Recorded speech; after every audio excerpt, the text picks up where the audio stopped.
Colonel Malbrick, I've just finished up 33 years regular Army. This is my first foray into being a reservist. Something I've discovered I'm not very good at. And I'll come back to that as I go through the models. I've been pretty fortunate. I had 2 commands as a lieutenant, I had 2 as a captain. I was fortunate enough to get 2 sub-unit commands. My command as a lieutenant colonel and command as a colonel. And what that meant was I got the opportunity to make lots of mistakes and learn lots of stuff. And one of the things I found with learning through experience is getting to do stuff multiple times. You do something once, you don't really get to learn from it. You get to do it multiple times, you get to see what works, what doesn't work, and form your own perspectives on how you do business. And through that, I became a collector of models, leadership models, personality models. From the last presentation, I'm going to get that motivation model and actually think about how that fits in with all of the other ways I think about things. I don't know what you guys took away from the presentation yesterday on the lion killer approach, but those windows, I took that away as a model. I didn't necessarily agree with all of it, but I sort of went, hang on, I could use 3 of the 4 of those, and how does that fit with other things? So, Colonel Kilpatrick mentioned he'd heard the term pracademic yesterday and spoke about it. He heard that from me, and he stole a few of my things, and that's the second problem of presenting after him. The first one is my presentation I don't think is as interesting as his, and certainly won't be as life-changing, because what I'll be talking about is stuff that you should be pretty familiar with. So I'm going to go through, talk about leadership theories a little bit, not a lot. How many people have a favourite leadership theory or leadership model? Okay, so you'll be happy to know that's no different than the response we got when we briefed this to the lieutenants and troop sergeants. How many people have read leadership doctrine when they're not on a course? Okay, slightly better than what we got from the lieutenants and sergeants. Why is that? If our job is fundamentally about leadership, why aren't we reaching into the doctrine? Yeah, mate. Most of us will deal with enough different target audiences that we have to modulate ourselves pretty significantly from target audience to target audience, and also job role specific what we're actually doing. Generally consider it more now as a toolbox. We take what we need for a specific situation and we can modulate that accordingly, rather than it being part of our id or our specific core values that are associated with a certain type of leadership. I think that's an outstanding answer, but is the flip side of that you saying, but our leadership doctrine doesn't give us that what we need? Okay,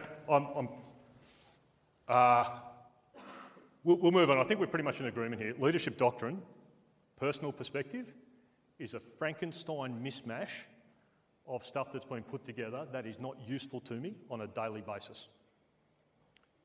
Okay, I think it provides some really interesting and provides some good framework, but there's a difference between interesting and useful.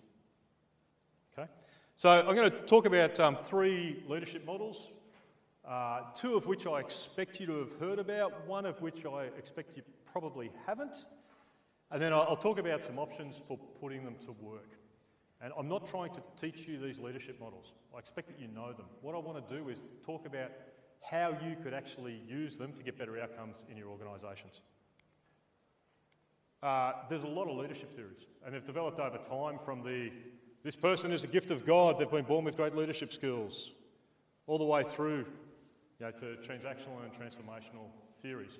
And you can read broadly what they are in Doctrine or Wikipedia. A lot of people that will come out to talk leadership models to you are trying to sell you something. They're trying to sell you their way of doing business. And I'll talk about that a bit more as we go through. Some things to think about. Conversations about leadership, I think, can get derailed by these. Oh, is that leadership or is it management? Does it matter? If it's usable for you, does the particular definition of leadership or management, does it matter? Military versus civilian leadership. A lot of this stuff started with us, and we were the experts, and then industry picked it up and built big money business out of it. We'll talk about that with a couple of the leadership models. What's the best leadership style? I think you answered that question perfectly before of, actually it really depends. Theory versus practice. And this is where the pracademic element comes into it. I'm not talking to you from a theory perspective or an academic perspective. I'm talking from my practical experience over a long time of implementing leadership models and theories in the environment in a consciously deliberate way. Leadership training is a business. It's big money. And one of the reasons why our doctrine looks like it does is because of copyright reasons for particular models, that we can't include the model as it's been designed in our leadership doctrine, which is why we have a couple of pictures in the doctrine that are inspired by this theory. Leader versus leadership team. I think that one's really important. And as we look at these models and as you think about leadership, think about what's the difference between me as an individual and then how would that apply actually when it's me with my leadership team. And it comes back to some of Colonel Kilpatrick's points about maximising strengths within a leadership team and mitigating potential weaknesses. I think leading people versus leading organisations, especially at your level, is a really important consideration. The leadership approach you take to your subunit may be very different to the leadership approach you need to take to your senior NCOs as individuals. And so how you lead your unit versus how you lead your people or key individuals can be quite different. And I spoke briefly before about the difference between interesting and useful. I really hope to make this useful for you and would appreciate that in the feedback, whether I've managed to achieve that or not. So, for me, leadership theories are of no use if they sit in a book on a shelf and never get looked at. They're only useful if you can employ them. And I think their use becomes much greater when they're out there and they can provide a common understanding and a common language to enable discussion with the people you're leading. And that's going to vary in that difference between leading organisation and leading individuals. And the comment before about having a range of tools that you can use is spot on for what I'm talking about with this and looking at a number of the tools. In these models though, there's a common theme. There's an element of diagnosis. How well do you understand the task? How well do you understand yourself? And how well do you understand others? I only want to read a small bit from doctrine. I had a slide that was essentially an unintelligible paragraph that was of little use. However, I find this one particularly good. Know yourself and seek self-improvement. To know themselves, leaders need to understand their own preferences, strengths and weaknesses, including how their behaviour affects others. This allows leaders to take advantages of strengths and to seek self-improvement to overcome weaknesses. Knowing and understanding one's strengths and weaknesses is the first step. Doing something about them is the next. Leaders must take responsibility for shaping their own circumstances and experiences into success. Awareness and control allow people to respond instinctively to what happens around them. And given the theme of this 2 days is about know yourself, know others, that bit from doctrine is actually pretty relevant and well structured.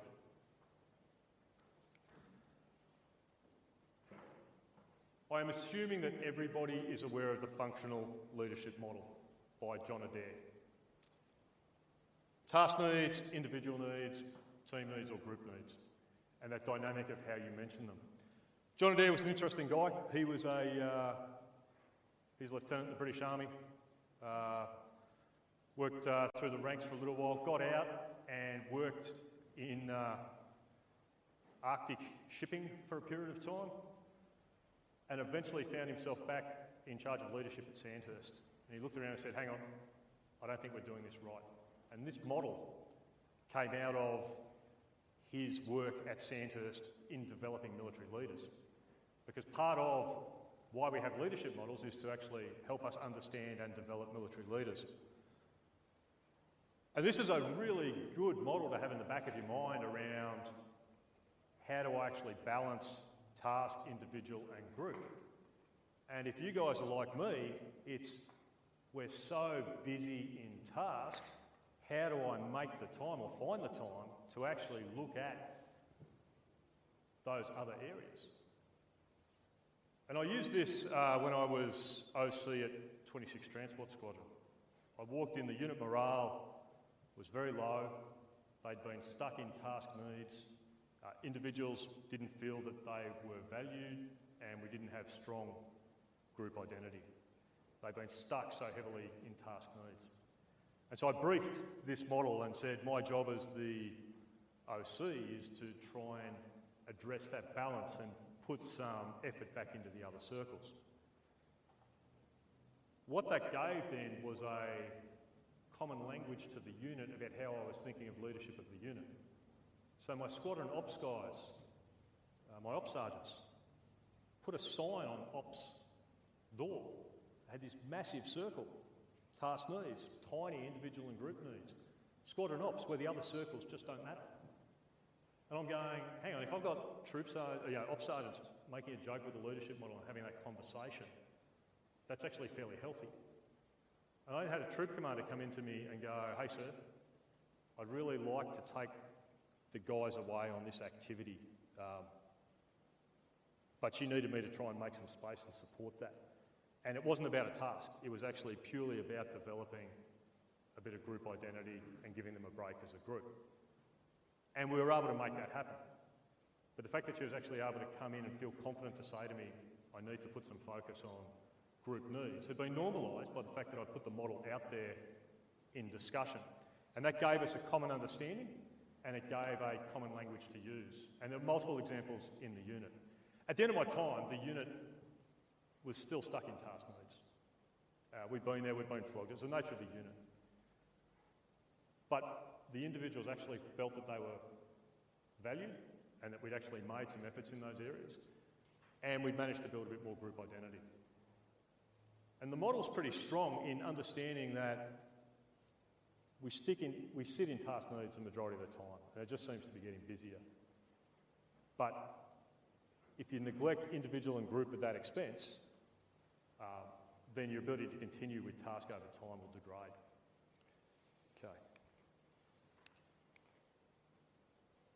That's the bit we forget about the Adair model. He also said that these are the functions that leadership occurs. Have a quick scan of those. There'll be nothing in that, I think, that will be foreign to any of you. And it's actually a pretty good list of things that need to occur. So they are the functions, he said, that we need to achieve in managing the three circles.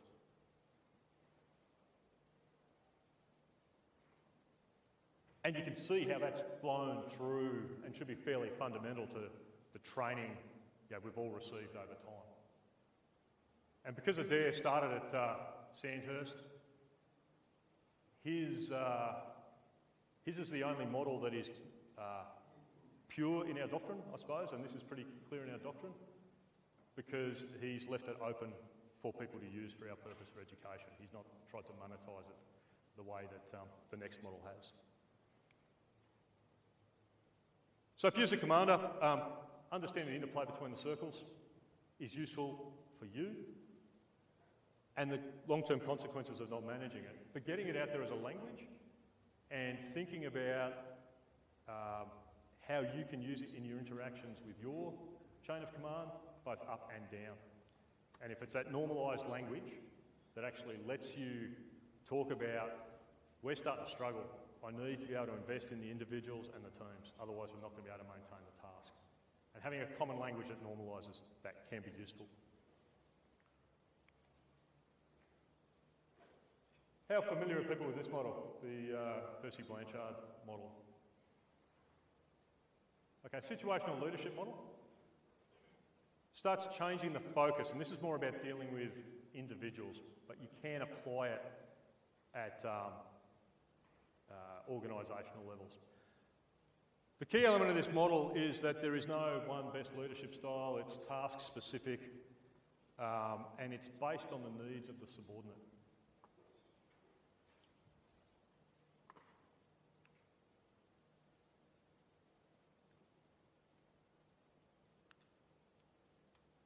The area down here, development levels, is the needs of the subordinate. And it's based on two factors, competence and attitude.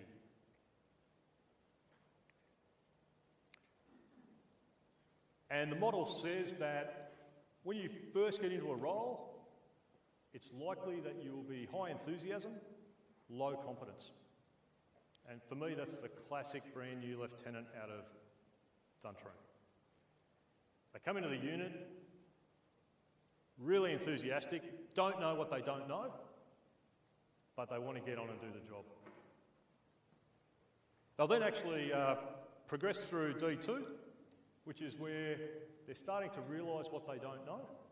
They still haven't developed full job competence, and their enthusiasm will start to drop as they realise it's not going to be as easy as they expect, and there's a bit more work involved, and they're not quite as good as they thought they were. They'll then step through into, and that's the disillusioned learner element. They then step through into a capable but cautious contributor. And in that area, they're actually starting to build their competence, but their confidence isn't quite there yet, and they don't necessarily have that self-belief. And then eventually they'll move down into high competence and high commitment, where they actually know their job and they're confident that they're good at it, and then we'll post them so they can start the process again. And think about yourselves as this relates. And this one's actually been pretty useful for me from a self-diagnosis perspective. I think I've been D4 for a lot of stuff. But I come into a new job, I'm doing stuff I've never done before, I'm actually not competent in that job. And it's okay to be competent at some things and not competent at other things if you understand that it's a natural journey that everyone's going to go through, and the aim is to get somebody from D1 through to D4 as quickly as possible. I'm sure you can all think of particular tasks and things that you've been asked to do where you would be at different levels along that spectrum for each of those different tasks. Now, the key thing with this leadership model is it says that we should be matching our leadership style to the development level of the subordinate.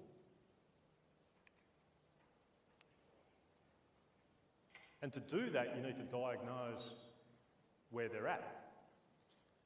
So what's a task? How strong are their demonstrated task knowledge and skills? Have they shown that they can do this particular job? How strong are their transferable skills? I come back to the lieutenant. The lieutenant has strong transferable skills on how to give a set of orders. From a transport perspective, they might not know how to give a good set of convoy orders because they've never done that before, but they've got strong transferable skills. And so you'd expect them to be able to pick that up pretty quickly. How motivated are they? And how confident are they? I know people that have had great competence, but no confidence in their own ability. And that changes the leadership style that's going to get the best outcomes from that individual for that task. So the aim of the 4 leadership styles are then matched against that development level. And the leadership styles are based on supporting behaviour and directive behaviour.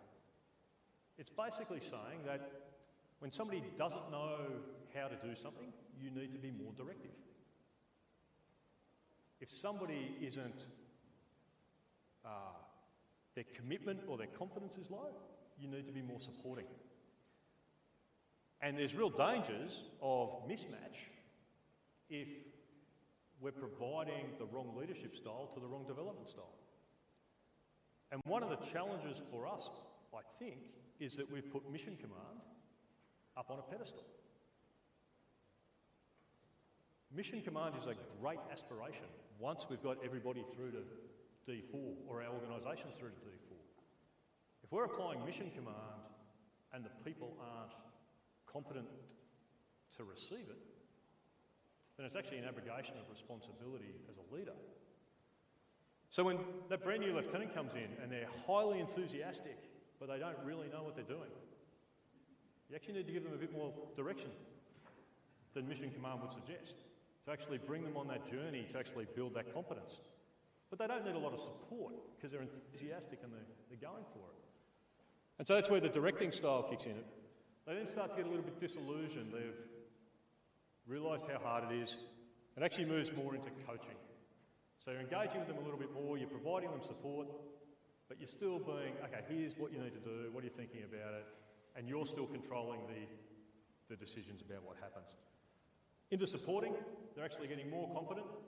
You're starting to drag more from them of, how do you think you should do it? Actually, that sounds pretty good. I think, pick one of those ways to go on. You're still providing that lot of support, but you're actually letting them get them more involved in the decision-making process about how things get done to build their confidence, so you can get them down to the delegating box, where pretty much you can go, mate, I know you've got this, here's what I need, crack on. And that's where we'd like to be, but you're not going to be there instantly. And if you think about your units, you've probably got individuals within it that are at different stages along that spectrum. The challenge then becomes, can you afford to have this conversation with every individual that you need to do this with over time? It's actually a real challenge.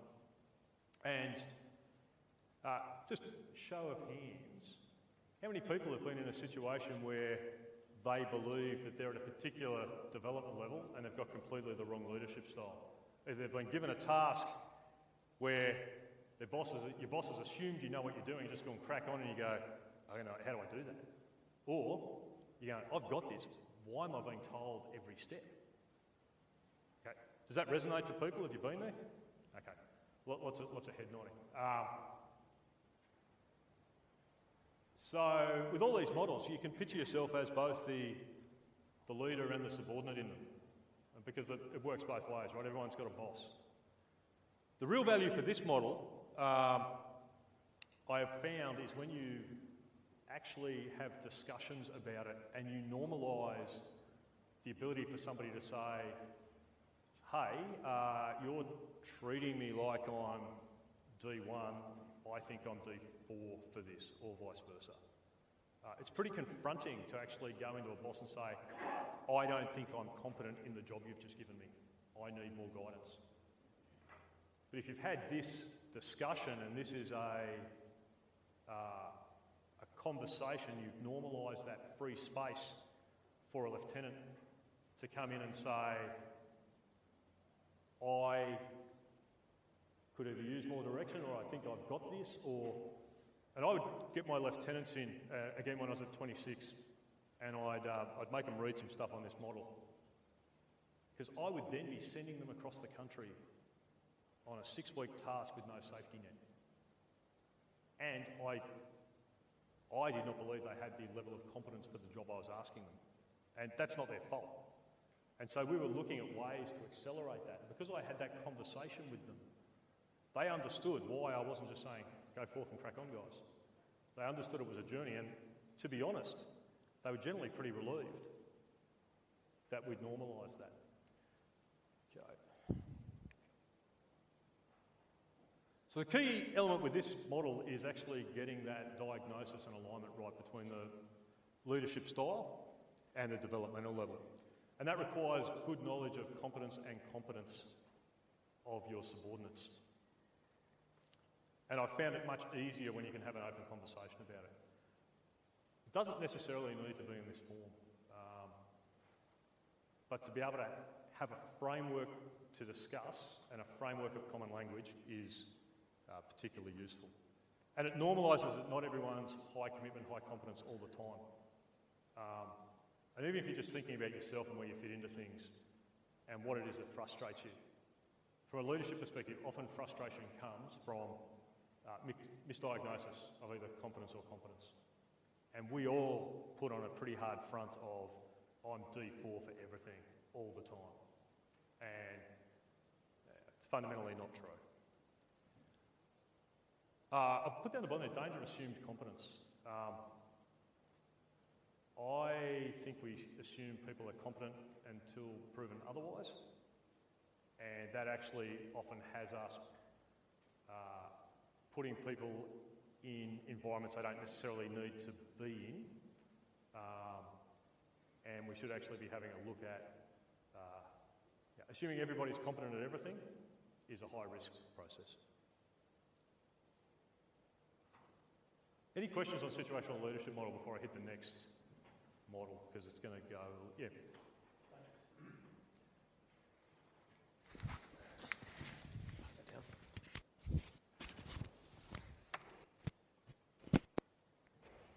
Sorry, all that for a quick question, but I was just wondering, I saw as the second model, I was just wondering what changed from the first model? What's been the latest update? On the... I just saw the slide previous, it said it was the SL2 Oh, okay, model. so this is, okay. Hersey and Blanchard developed this back in the 70s as a situational leadership model, and it made its way into our early leadership PAMs. Anyone ever read the 1972 leadership PAM? Get a copy. It's outstanding. I was trying to get a copy, I couldn't get one. Because it was a lot more practical, it had simple models, it actually had stuff I think you could use. And then for a while we went with multiple pillars that are underpinned and overarched, and I'm looking at going, it's pretty, but is it useful? And so I think in some ways we've over-complicated our leadership doctrine. And the good news is, leadership doctrine's getting a rewrite with the aim to actually make it more usable. Okay. Hersey and Blanchard split, and I've got websites for both of them linked at the back of this. And so they developed the situational leadership model together, and then they split and monetised in two different areas and voraciously protect their copyright, which is why we don't have the model exactly in the doctrine. They changed some of the names. They changed, so this is the second, the majority of this is the second version of it. Fundamentally, no real difference. But they took a little bit of the academic language out and made it a bit more, and this is Blanchard, owns the situational leadership model too. Took some of the academic language out and a little bit more catchphrasy for their facilitators to deliver to industry. But fundamentally, no significant difference to the model. Okay, I'll move on to the next one. Has anyone heard of leader-member exchange? Okay. Leader-member exchange was developed in the 70s, came out of something called vertical dyad linkages, which is really unimportant. But it focuses, surprisingly, on the exchange between leaders and members. And what it says is that based on those interactions, you will develop an in-group and an out-group, and you will place your people into those in-groups and out-groups, and you will treat them differently. It's not a very popular model, and nobody's monetising it to sell to people because it doesn't resonate, because we like to think we're better than that. But as I've described that, how many people have gone, I don't do that, but geez, I've worked for someone who does? Right. So let's have a look at the model, and I'll talk about why I think it is useful for us. Okay, it says that there's three stages. Role taking, role making, and routinisation, which I think is a made-up word. In role taking, in our first interaction, I will be assessing you based off my expectations and values, and I'll get an idea of whether you are in my in-group or my out-group. In role making, that will start to solidify over time, and you will find yourself in role making. You'll find yourself in that in-group and out-group. And routinisation, that becomes the way things are. You're in the in-group, you're in the out-group, and I'll treat you differently. So, role taking, they're assessed in line with expectations around performance, work ethic, a range of different factors.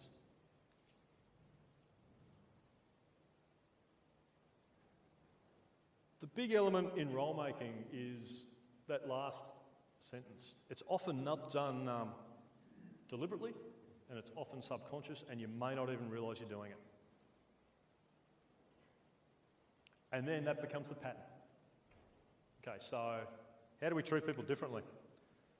If you're in the in-group, you get a greater trust relationship. I actually give you greater responsibility. You become my go-to person or my go-to people. And you get greater opportunity. You get more development through that opportunity, which strengthens the cycle. If you're in my out-group, I don't trust you quite as much. I'll give you fairly routine stuff, but I'm not going to take a risk on you not delivering. You won't get the same opportunity, you won't get the same exposure, and you'll be in that out-group. And once you're in one of those groups, really difficult to move between them. Okay. Resonating? Right. Can you understand why it's not a popular leadership model? So how do we use it? When you're the member in that, actually understanding that this is a thing is actually useful. How many of you guys have seen the book, The First 90 Days?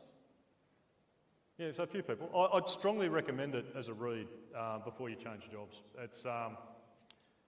It doesn't talk about this specifically, but it does talk about your first interactions with your superiors, your subordinates, and ways to approach a job. There's a lot of stuff in it that you go, oh, that's a handover. We do some of that stuff intuitively anyway, but it's actually a reasonable read. As the leader, challenge yourself. And I would expect you sitting there now going, hang on, do I have an in-group and an out-group? Why do you have an in-group and an out-group? What are the factors that will get somebody into your out-group? Is that reasonable? If your in-group and out-group factors are based on organisational values, that's probably pretty reasonable. If somebody's coming in and their adolescent brain aside, they're lying to you, that's a pretty quick way to get into my out-group. But if my out-group is based on things that aren't part of organisational values, like gender or unreasonable expectations I may have because I'm unaccompanied and don't have a life and expect everybody else to have that same work ethic, well, maybe that's not reasonable. So what can you do to make your in-group larger? Are the factors that are putting people into your out-group fair and reasonable? And then if somebody's in your out-group, what can you do to help them transition in?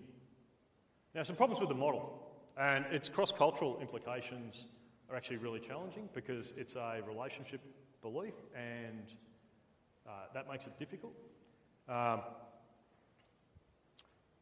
It also, in some ways, assumes that everybody deserves to be in an in-group, whereas actually there's probably people that don't deserve to be in an in-group.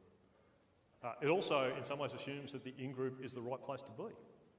I can think of examples where I've worked for people, and looked at their in-group, out-group, and gone, I don't believe I need to be in that in-group. I'm actually quite comfortable with my values and being in the out-group for that individual.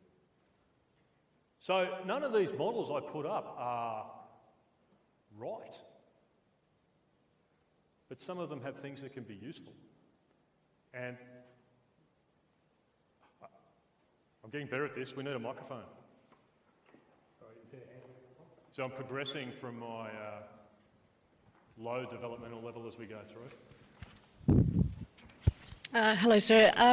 I think it's important as leaders that we actually know our unconscious bias, like of what we don't actually know that we're biased towards this particular group, perhaps.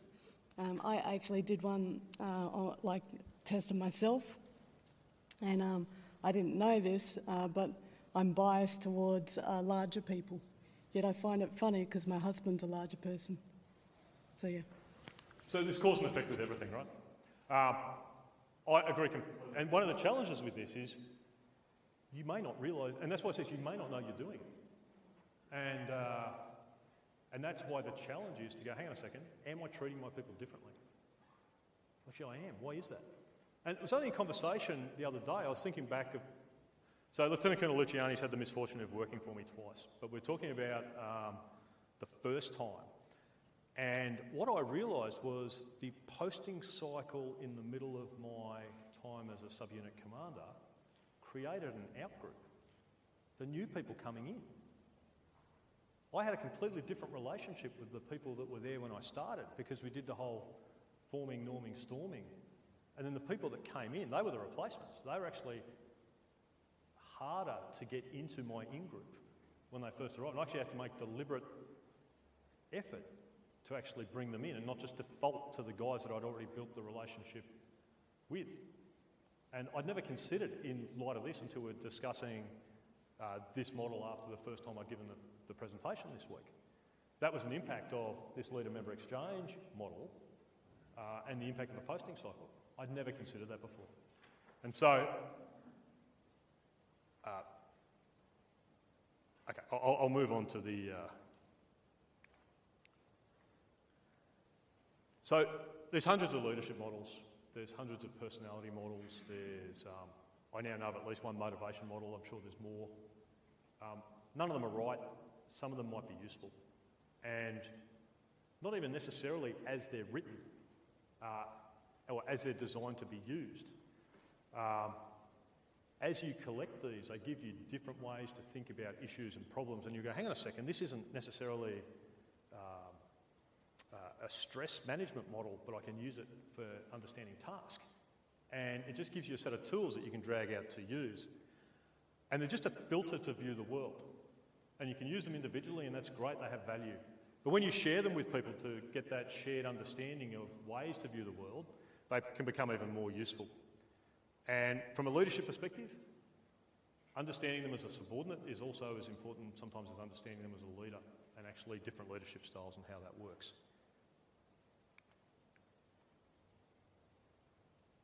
So just a couple of points on this. I've probably spoken about most of them as we go through. How can you use the language of the model to influence superiors?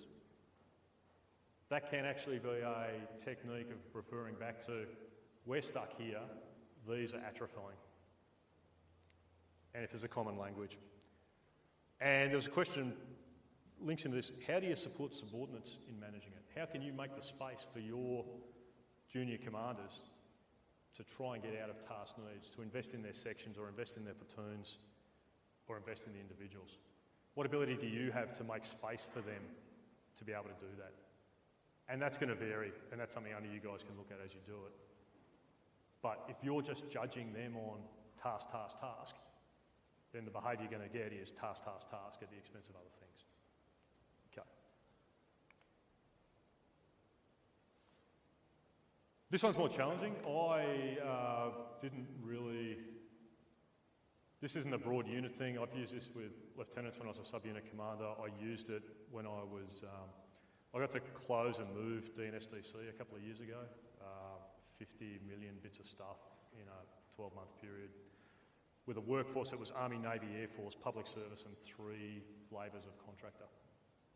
And we had no common language, and we actually got these guys in to run some training for us that, when I visited the unit the other day, it was actually good to see the public servant guys that are still there are still using this approach to be able to understand task and ability.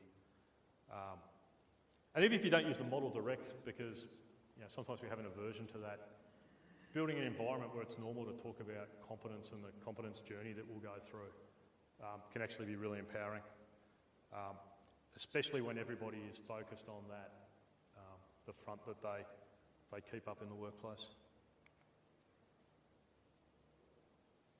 And just some questions for you to think about in relation to leader-member exchange. I generally find this model gets the best reaction because people haven't heard of it and it resonates as being far too close to true, and it just gives them good things to think about.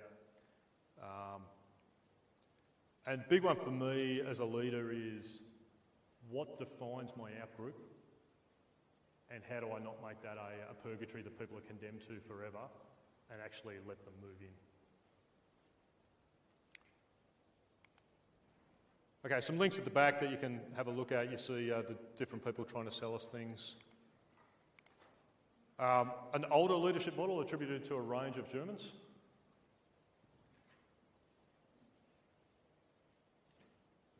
Have people seen that one before? Again, useful in certain circumstances. What about Dunning-Kruger?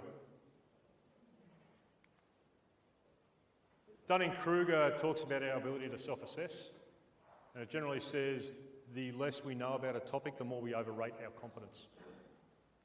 And so when you think about knowing yourself and other people's ability to know themselves, how does that relate to this model where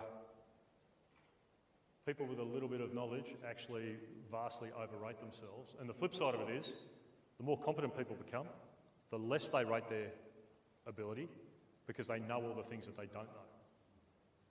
So again, just a useful model that to have in the back of your mind for understanding. And how does that play across the situational leadership model? So when you're there and the lieutenant's going, I've got this, I'm awesome, and you're going, mate, no, you are not D1, you're D4 and you haven't actually worked it out yet. And then they're going to go on that journey back to where they go. And all of these models link and overlap, and they just, for me, they just sit at the back of my mind as I'm processing things, and I go, hang on, that'll fit in that, that'll fit in that. Okay. We'll do some questions, and we'll see how we're running for time. Okay, yeah, cool. Okay, questions?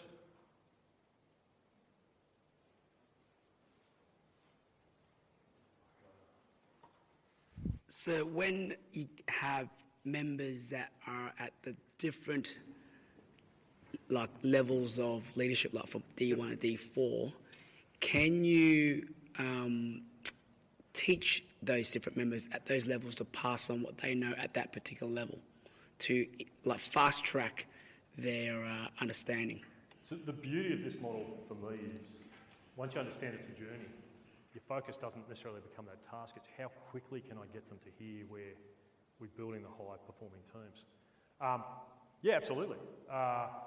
And this is about, and I'm guessing you've done it in your units where I've gone, okay, I've got the new lieutenant coming in, here's my most experienced sergeant, we'll make them a pair.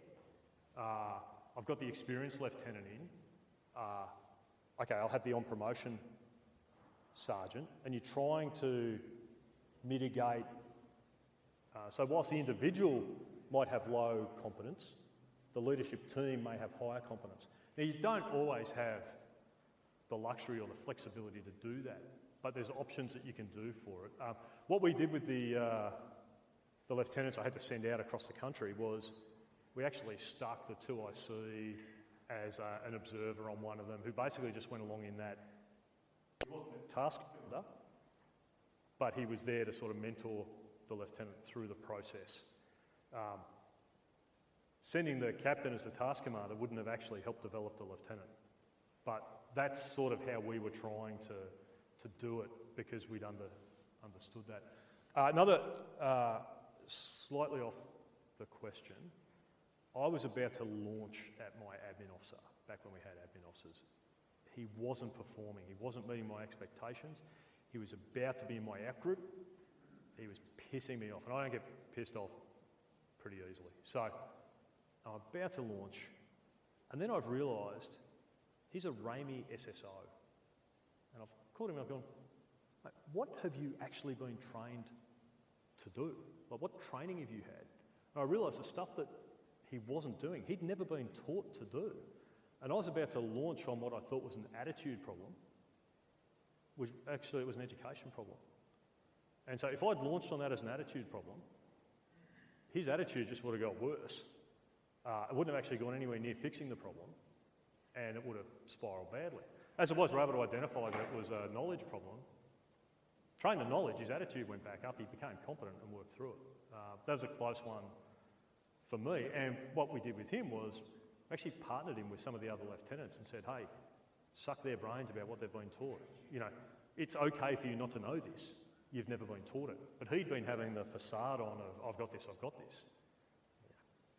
So you can sort of do it with pairing and coaching and mentoring. Okay? Can I ask a question without notice, sir? There was a question in Colonel Kilpatrick's lecture about you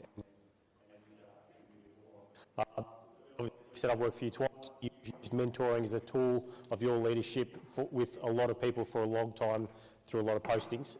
Can you make a couple of comments on mentoring in command 101 for this audience? Okay, I don't think that's mentoring. Okay?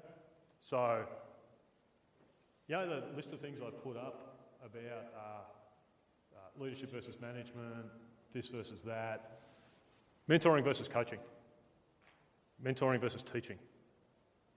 You'll get experts that'll just go down rabbit holes about the difference and, oh, that's not mentoring. A mentor needs to be separate from the chain of command and a safe space. And so I'll answer your actual question. For me, leadership is about teaching. For me, leadership is about making the people I work with better at what they do. And it's providing opportunities for them to learn and understand that they're on a learning journey. So for me, leadership has always been associated with a learning journey for people and them becoming better at what they do whilst they are working for me. And so because I've got that as the background of how I think about leadership and organisations, I generally go into things with more of a how do we need to develop, what do we need to develop approach. Because, and there's some different leadership models around this. There's a servant leadership element to that. There's an investment element for organisational good as opposed to a consumption element for short-term gain. That has worked for me in the jobs I've had. It doesn't work in every job.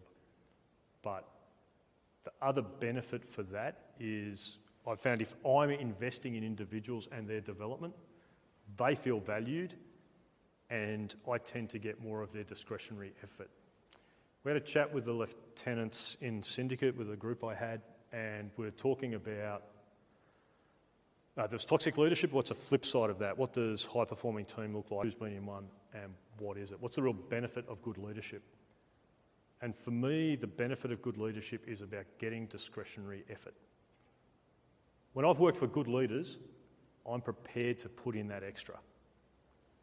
When I've worked for not so good leaders, it's I'm out the door.